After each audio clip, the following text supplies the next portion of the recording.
Mumbai press club में इकोमैक नामक दवाई बनने वाली प्राइवेट कंपनी का अनावरण किया गया। यह कंपनी ने गरीबों के हित के बारे में सोचते हुए सस्ती दवाइयां बनाने का निर्णय लिया।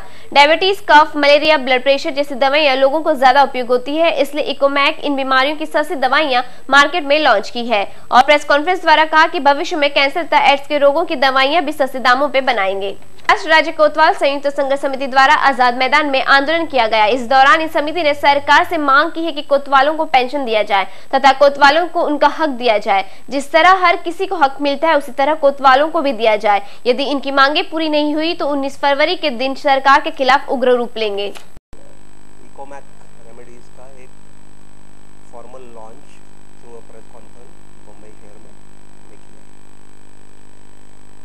दूसरा कारण ये है कि एक आपके माध्यम से इस चीज़ की जागृति हो कि आज हमारे देश में आज भी एक बहुत बड़ा वर्ग है जो दवाइयों अफोर्ड नहीं कर सकते।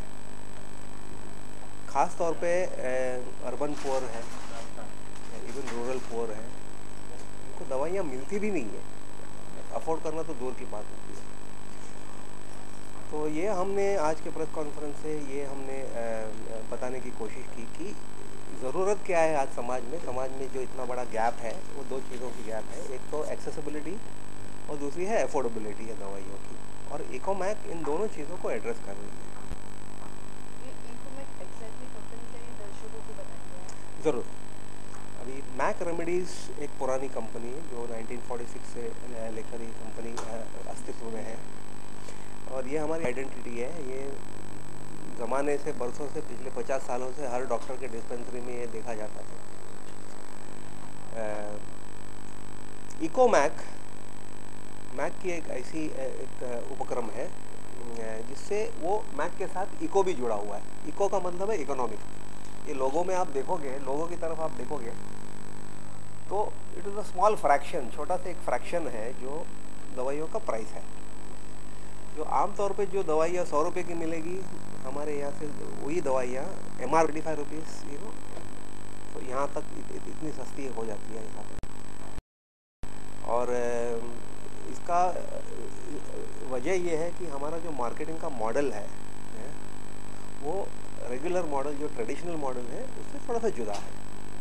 आपका जो ये नया आपने जो लॉन्च है इकोमैक, ठीक है, ये दवाइयों सस्ती होगी तो इसमें जो गरीबों का ज़्यादा फायदा होगा, तो गरीबों के लिए आगे जाके आप और क्या क्या ऐसे उपकरण लाएंगे, मतलब और क्या क्या स्टेप्स उठाएंगे सिर्फ गरीबों के लिए? ये जो खास करके देखा जा रहा है कि आप गरीबों का ज़्यादा अर्बन एरियाज में लोग अफोर्ड नहीं कर पाते हैं दवाइयाँ, तो उनके लिए क्या क्या और करेंगे? शुरुआत तो हमने की है। देखो हमारा कोर कॉम्पिटेंसी फार्मास्यूटिकल है, हम दवा कंपनी है तो हम दवाइयाँ ही बनाएंगे, लेकिन साथ साथ में उससे जुड़े हुए जो चीज़ें हैं, फॉर एग्जांपल सर्जिकल आइटम्स हो सकते हैं या किट्स हो सकते हैं, डायग्नोस्टिक किट्स हो सकते हैं या ऐसी चीज़ें जो हो सकती हैं, हम इसी तक अपने आप को सीमित रख सकते हैं। ये दवाइयाँ खाली नॉर्मल रहेंगी या फिर बड़ी बीमारियों की होंगी जैसे कैंसर हो या कोई और चीज़ होगी? आप कैसे कहते हैं कि आप सिर्फ दवाइयों में?